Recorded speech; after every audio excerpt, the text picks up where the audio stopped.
I'd just gotten hired by this local grocery delivery service in Tempe. Definitely not a flashy job, but it was better than food service. And the pay wasn't bad for someone still trying to figure things out post-community college. My first shift was a Thursday. Hot, dry, quiet, typical Arizona September. They handed me a shirt, a delivery phone, and a half-charged electric van with no aux cord. I remember feeling pretty good that morning. I liked driving, liked the idea of just doing my route, listening to music and not dealing with customers face-to-face too much. Just weaving through quiet neighborhoods with the windows down and the music on low. It made the day go fast. The first 3 stops were smooth. Condos, nice houses, regular people who waved from behind their screen doors. A couple of them even thanked me for being quick. One old lady gave me a banana muffin she'd just baked. I ate it in the van while filling out delivery notes. The 4th order came in around 11:40 a.m., an address I didn't recognize, but it wasn't far. Just a little deeper into a quiet residential area with long, slow curves and houses spaced farther apart. When I pulled up, I noticed the house looked older than the others on the block. Faded paint, bushes grown too tall, a dented mailbox that leaned forward like it was giving up. Still, nothing screamed danger. It looked lived in, just forgotten by time. I grabbed the bags and walked up to the porch. He answered the door before I even knocked. Tall guy, maybe late 50s, gray stubble, thin frame, eyes that felt just a little too wide open. He gave me the smile that was more teeth than warmth and said, "Hey, thanks for coming so fast. Did you bring those in? I hurt my back yesterday moving some boxes." Now, I know better than to step inside. The app actually tells us not to. Liability issues. But something about the way he said it made it hard to say no without sounding rude. He didn't seem aggressive or anything, just pushy in that way older people sometimes get with younger workers. I told myself I'd be in and out in under a minute. So I said sure, and stepped in. The air inside was stale, like a room that hadn't been aired out in a long time. It took my eyes a second to adjust. All the windows were covered, not just with curtains, but with what looked like heavy fabric stapled over the frames. Some were boarded, too, like actual wooden boards. Not even sanded down, just raw plywood. I tried not to stare. Told myself maybe he was remodeling or paranoid about break-ins or had bad allergies, something. "Kitchen's just back here," he said, leading me down a narrow hallway. The floors creaked under every step. The place was dark, quiet, and weirdly hot for how shaded it was. It felt like a pressure cooker, like all the air had been trapped inside too long. I placed the bags on the kitchen counter and turned to leave. That's when I realized my phone was gone. I always keep it in my back pocket. I even remembered checking it when I was outside the house, but now it was just gone. I started patting my jeans, doing that panic check thing, hoping it had just slipped somewhere. Nothing. He must have seen the look on my face because he said, "Everything all right?" "Yeah," I lied. "Just thought I felt my phone buzz." I took a step toward the hallway. He stepped in front of me. "Let's talk first. Just for a minute," he said. He was smiling, yeah, but his eyes told a different story. The way he planted himself was weird, a little too close, like he was trying to block the doorway without making it obvious. He didn't move. I couldn't see around him. "Actually, I've got other deliveries. They can wait," he said. "You seem nice. Just talk." I looked past him, noticed a door at the end of the hallway, a heavy one, metal hinges, a padlock on the outside. He noticed what I was staring at. "Oh, that old utility closet. Nothing back there," he said. Something clicked in my head. I smiled and nodded, trying to act normal. "Sure, just going to use the bathroom first, if that's all right." He hesitated, then motioned toward another door to the left. I went in, shut it, and locked it fast. Small bathroom, window cracked just a bit, just enough to catch a breath of that hot, dry air outside. My heart was pounding. I pressed my ear to the door and waited. Silence. Then I heard a jiggle, the doorknob turning. He was trying to get in. I moved fast, twisted the window open with both hands, popped the screen, and shoved my purse through.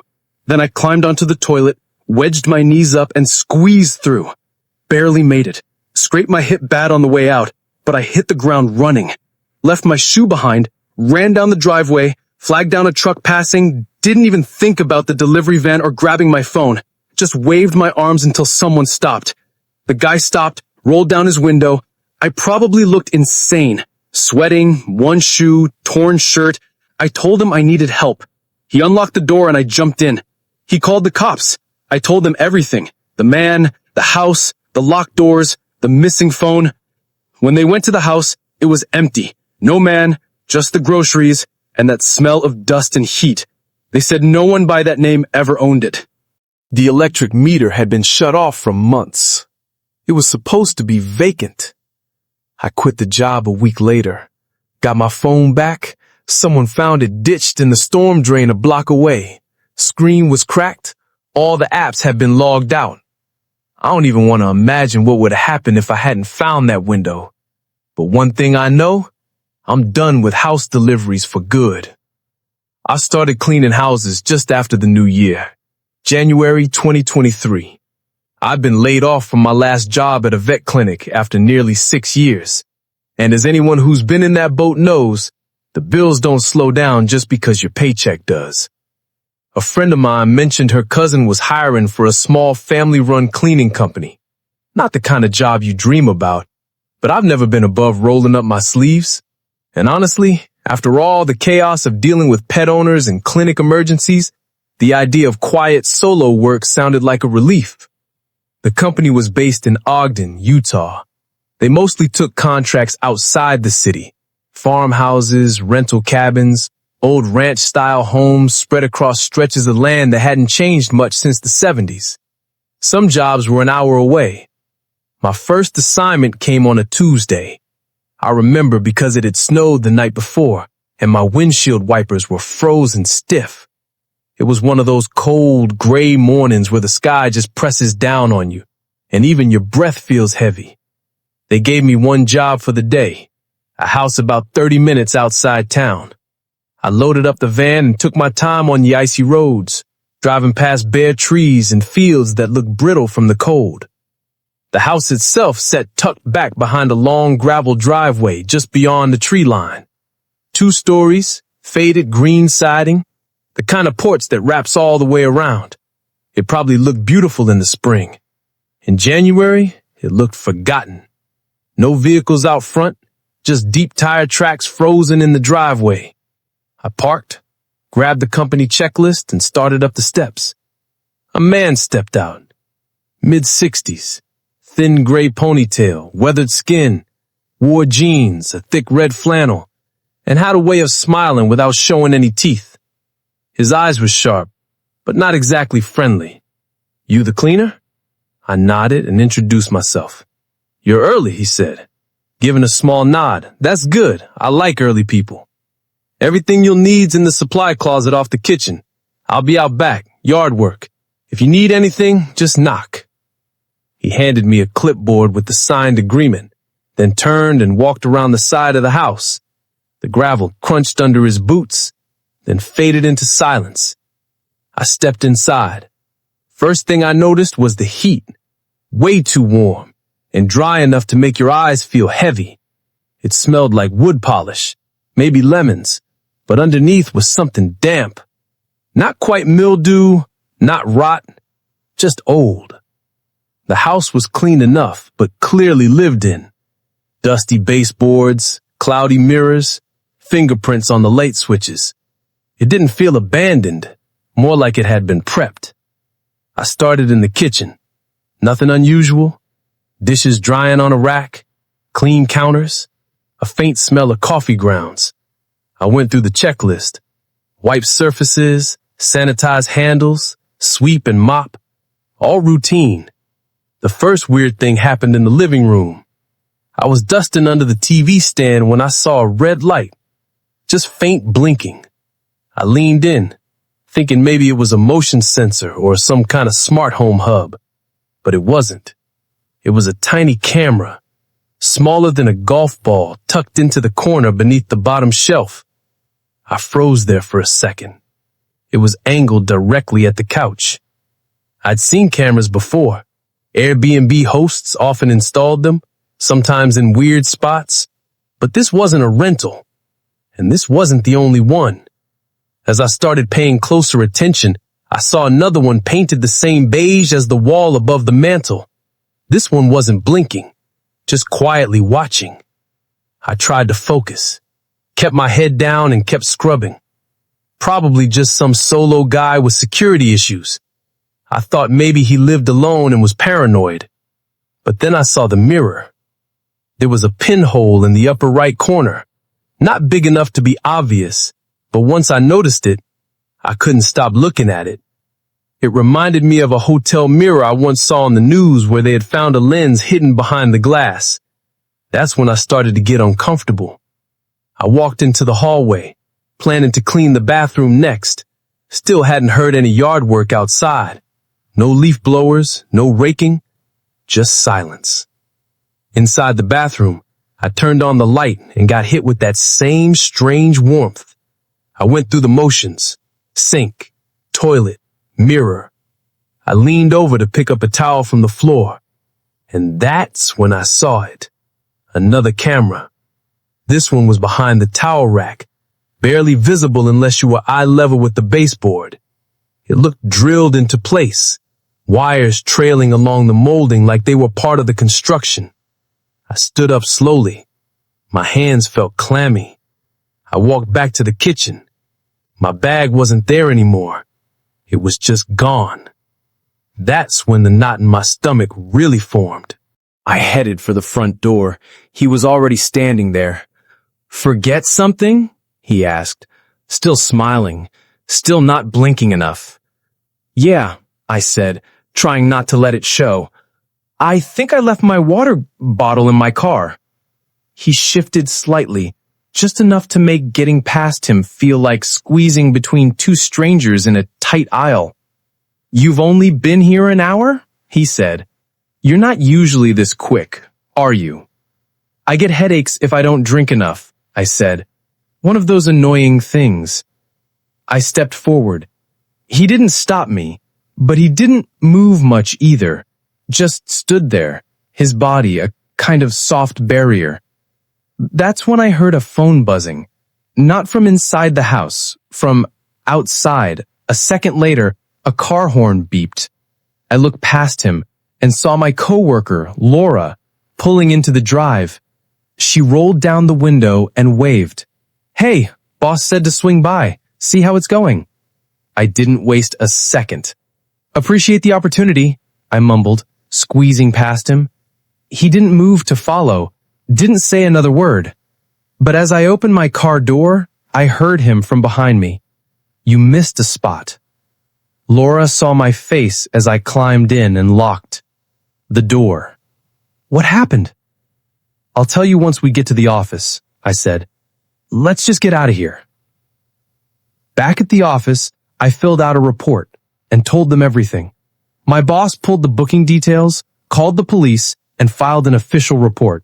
But since nothing technically happened, no assault, no theft, they couldn't do much, just logged it and let it sit.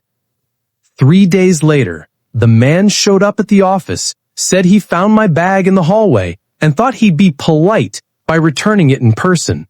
He handed it off to the front desk like it was no big deal, and walked out before anyone could say a word.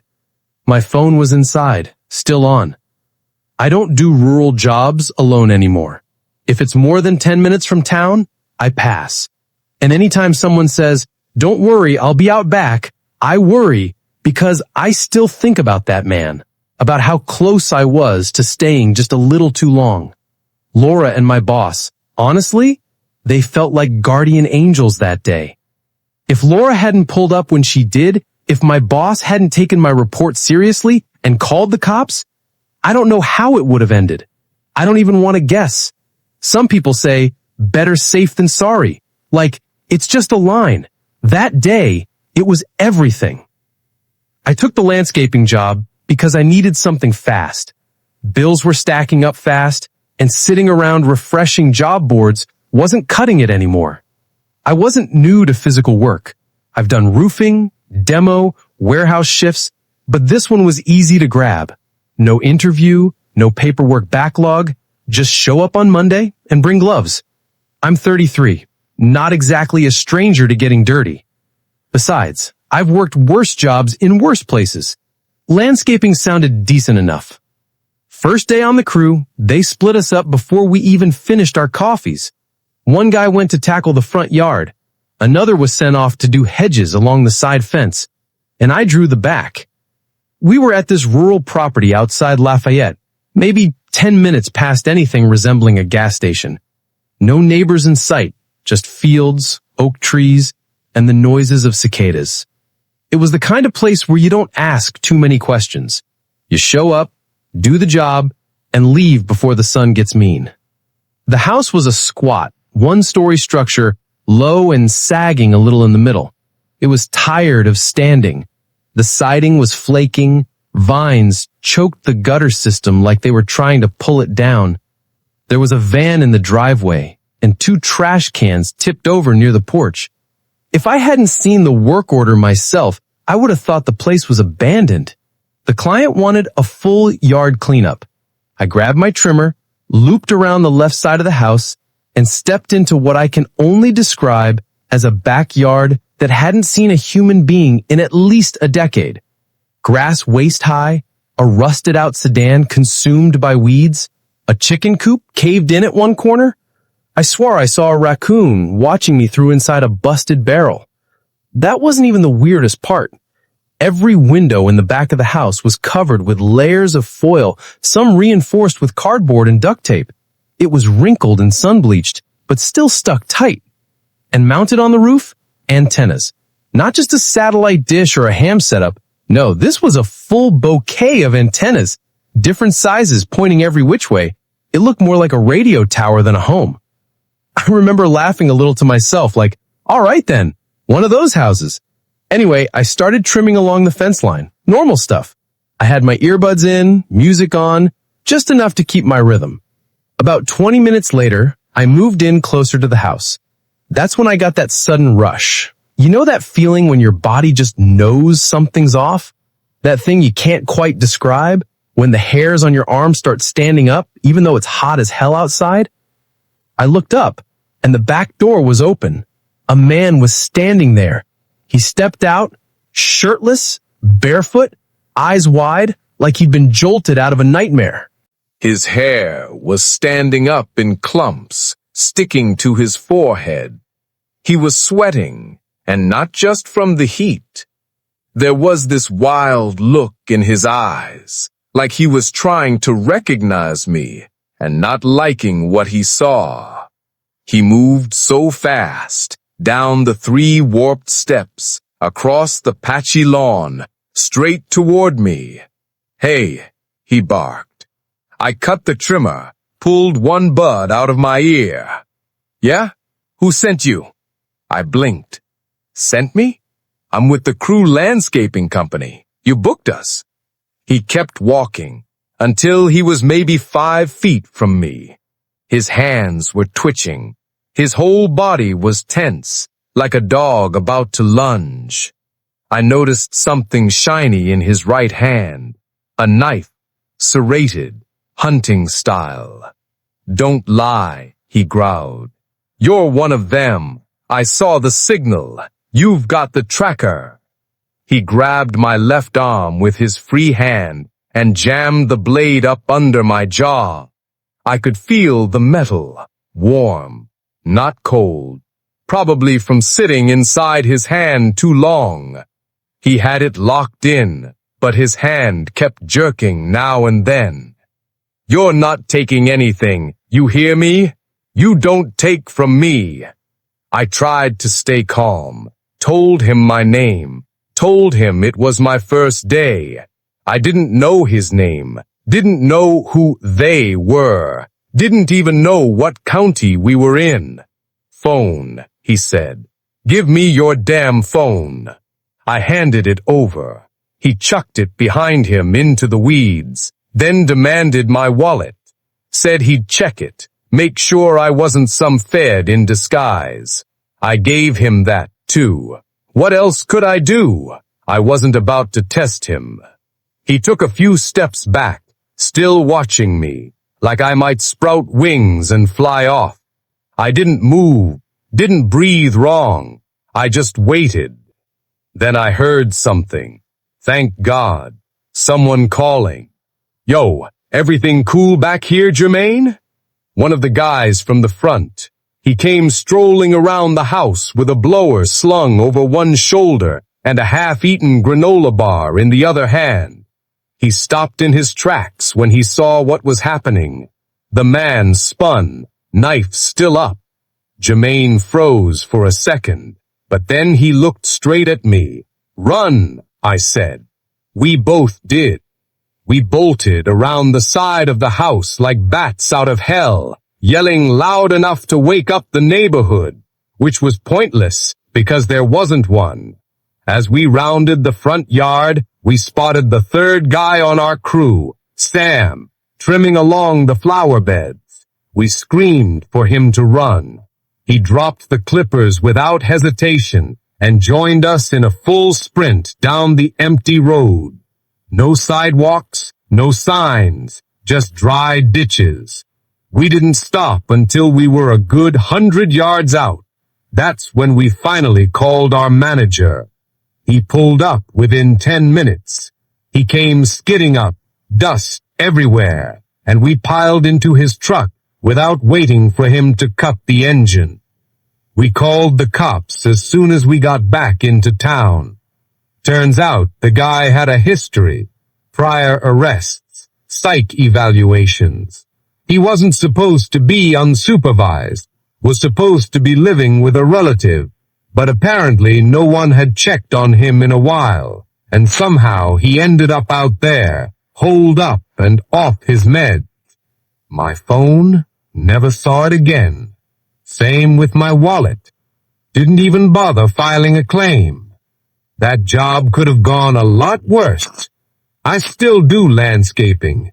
Pays all right when the weather behaves. But now I've got a rule. If I see foil on the window, I don't even get out of the truck. Ever.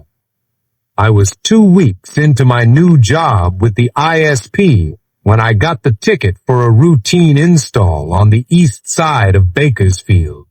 Standard fiber hookup. I'd done the same setup, more times than I could count by then. Plug in the modem, test the signal, show the customer the app, explain what to do if it ever blinks red. Easy. In and out in 30 minutes. Tops.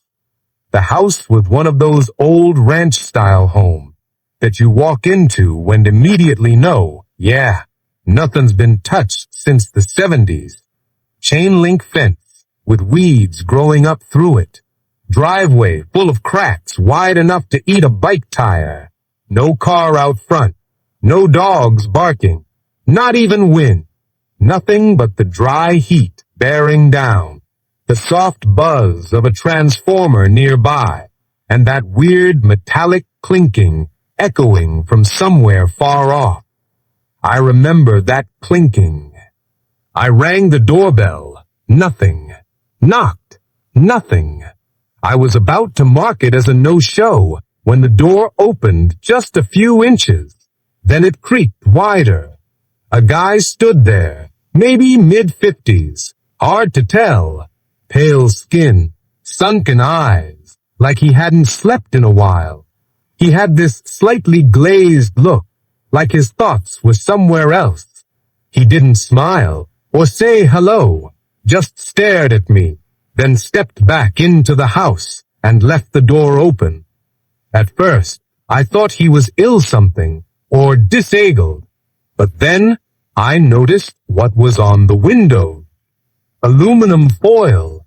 That went from curtain rod to windowsill, totally obscuring the light. That nearly got my attention. This was the kind of silence that made your ears ring, like the house had been hollowed out.